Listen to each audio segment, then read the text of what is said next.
Bonjour à tous, aujourd'hui nous allons aborder le thème de l'autosabotage. L'autosabotage, qu'est-ce que c'est?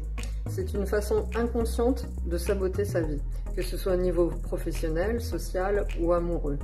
Cet autosabotage provient généralement de l'enfance, avec une éducation hyper stricte, hyper destructrice et hyper autoritaire. Et elle génère donc des mécanismes de manque de confiance en soi, de manque d'estime de soi et de la peur qui fait qu'on ne se sent pas à la hauteur. Donc tout au long de notre vie, sans vraiment s'en rendre compte, nous allons mettre des barrières, élever des châteaux pour ne pas réaliser nos objectifs. Exemple, vous avez un super travail qui vous propose un poste, vous arrivez en retard à l'entretien d'embauche, vous évitez les rendez-vous par peur de réussir quelque chose et quelque part, c'est comme si vous vous inscriviez dans un truc un peu sadomaso, c'est-à-dire plus vous ratez, plus vous faites du mal et plus vous vous sentez bien dans votre zone de confort. Donc je vais développer un petit peu vocalement et sur quelques images cette histoire d'autosabotage. Et puis je vous donnerai quelques clés pour vous en sortir surtout. Je tiens à préciser aussi, parce que là on a donné l'exemple du travail, mais en général les gens qui s'auto-sabotent n'arrivent pas à vivre des relations de couple sur la durée, parce que au début ils tombent amoureux, la personne les séduit et parfois ils tombent même sur la personne qui vraiment correspond à tous leurs critères et à un moment ils vont procrastiner, ils vont mettre la personne dans l'attente et ils vont tout faire pour saboter cette relation parce qu'ils ne se donnent pas le droit d'être heureux. Donc voilà, c'est un peu dommage et quand on en prend conscience, on essaye de trouver les clés pour s'en sortir et puis réussir ses projets, réussir sa vie, quelle qu'elle soit amoureuse, sociale, professionnelle, parce que dans le contexte familial, c'est encore autre chose. On a des dictates d'éducation qui font qu'on reste intégré à son milieu familial. Voilà, je vous souhaite une bonne journée et j'espère que toutes les clés que je vous apporterai permettront de vous libérer, sinon partiellement, dans le meilleur des cas en totalité, de ce mécanisme d'auto-sabotage. Je vous remercie, bye bye.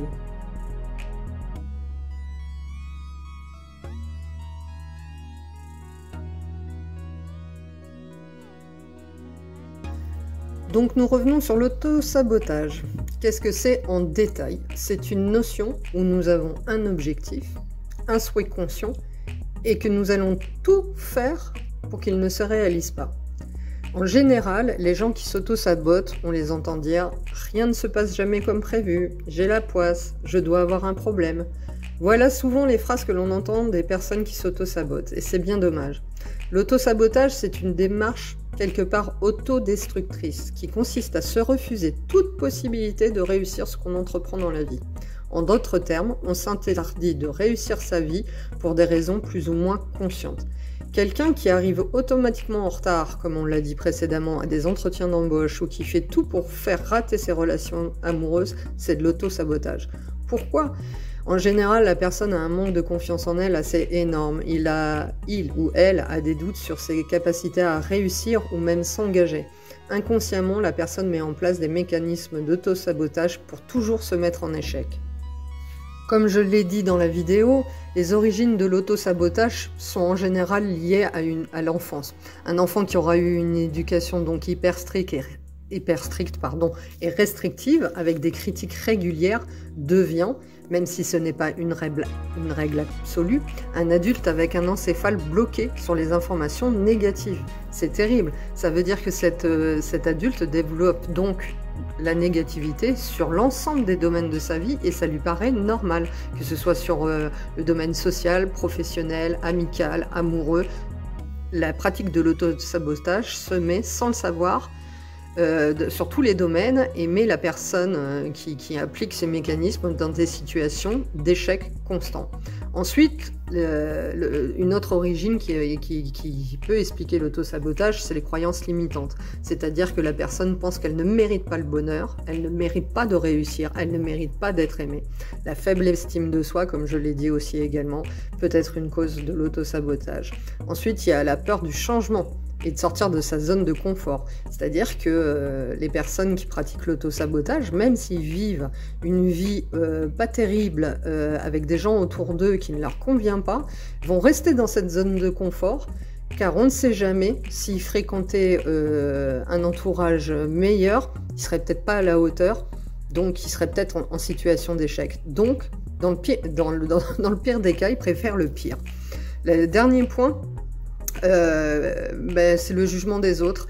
On ne se confronte pas au jugement des autres en procrastinant, en remettant des choses à faire, sans les affronter. Comme ça, on est sûr de pas être en échec. Et c'est encore une fois un symptôme qui signifie que la personne ne se sent pas à la hauteur. Maintenant, nous allons voir les moyens de se sortir de tout ça. Alors, les personnes qui s'auto-sabotent, la première chose qu'elles mettent en place, en fait, c'est la procrastination. C'est-à-dire l'art de reporter à demain, à dans 8 jours, à dans 15 jours, à dans 3 semaines, ce qu'ils doivent faire maintenant. Le problème, c'est qu'en procrastinant, il y arrive des moments où c'est trop tard. C'est-à-dire que si vous attendez 3 semaines avant de vous présenter un poste qui vous plaît ou de postuler, le poste va vous passer sous le nez. Si quelqu'un vous plaît et que vous avez décidé de lui faire la cour, de la draguer, et que vous attendez 1 mois, 2 mois, cette personne sera peut-être draguée par quelqu'un d'autre et vous ne saurez jamais ce que ça aurait été votre relation avec cette personne. Donc procrastiner, encore une fois, laisse la personne dans une zone de confort. Donc, pour s'en sortir, il faut se donner les moyens d'accomplir ce qui est important pour soi. Tenir un agenda, bloquer des dates et s'obliger à les respecter pour acter, décider, faire quelque chose. On arrête d'abandonner quand les choses se compliquent ou de fuir devant les difficultés. On y fait face, on essaye d'y faire face. Et s'il faut pour ça prendre une feuille, un crayon et noter des objectifs, on le fait. On arrête de se trouver des excuses. Il faut trouver des solutions pour y arriver. Il faut arrêter de vouloir que tout soit parfait. La perfection n'existe que dans les films et l'imperfection fait partie de tout un chacun. Ensuite, il faut s'entourer de bonnes personnes parce que chacun mérite d'être entouré par de bonnes personnes. En général, les personnes qui s'auto-sabotent ont des comportements qu'on dit entre guillemets malsains, c'est-à-dire qu'ils font usage de drogue, de tabac, de sucre, d'alcool. Il y a la malbouffe, les médicaments, les jeux d'argent. Ils sont très accros aux écrans. Il y a le cannabis, la pornographie. Voilà, tous ces comportements en général caractérisent une personne qui souffre d'auto-sabotage. Comme l'auto-saboteur fuit devant les difficultés, il faut absolument qu'il arrive à travailler là-dessus. Se dire que les difficultés font partie de la vie. Elles ne sont pas optionnelles. Face à une difficulté, 2 options sont toujours possibles. Éviter ou faire face. Il faut voir la difficulté comme la personne auto-saboteur voit la difficulté comme un mur insurmontable. Devant une impasse, la fuite nous apparaît alors comme une solution envisageable. Puisque nous n'identifions pas de solution applicable, nous ne voyons qu'une façon de se soustraire à la difficulté, c'est l'éviter et de la fuir.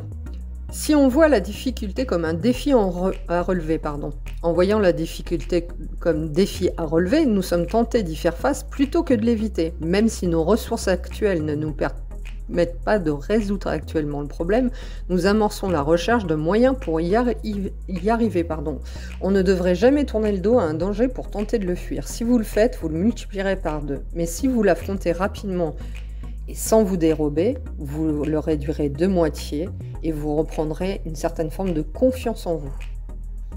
Un conseil à donner aux auto-saboteurs. Donne-toi les moyens d'accomplir ce qui est important pour toi. C'est-à-dire focalise-toi sur le positif. Tous les jours, note ce qui a été positif dans ta journée. Crois en toi et ton potentiel. Pour ça, fais ton CV de toutes les réussites que tu as pu avoir dans ta vie. Sois conscient de tes compétences. Apprends à t'aimer toi-même. Utilise la loi de l'attraction. plus tu vas l'utiliser, plus les choses vont arriver. Imagine-toi aussi en train de réussir.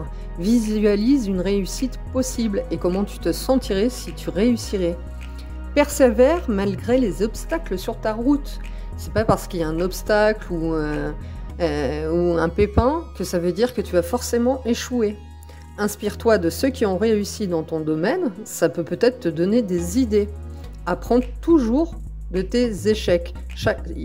On dit souvent il n'y a pas d'échecs dans la vie, il n'y a que des leçons. Retenez les leçons et améliorez votre façon de faire. Ensuite, essayez d'avoir un objectif de départ SMART, qu'on appelle, pour commencer à ne plus s'auto-saboter. Pour éviter de procrastiner, il faut passer à l'action.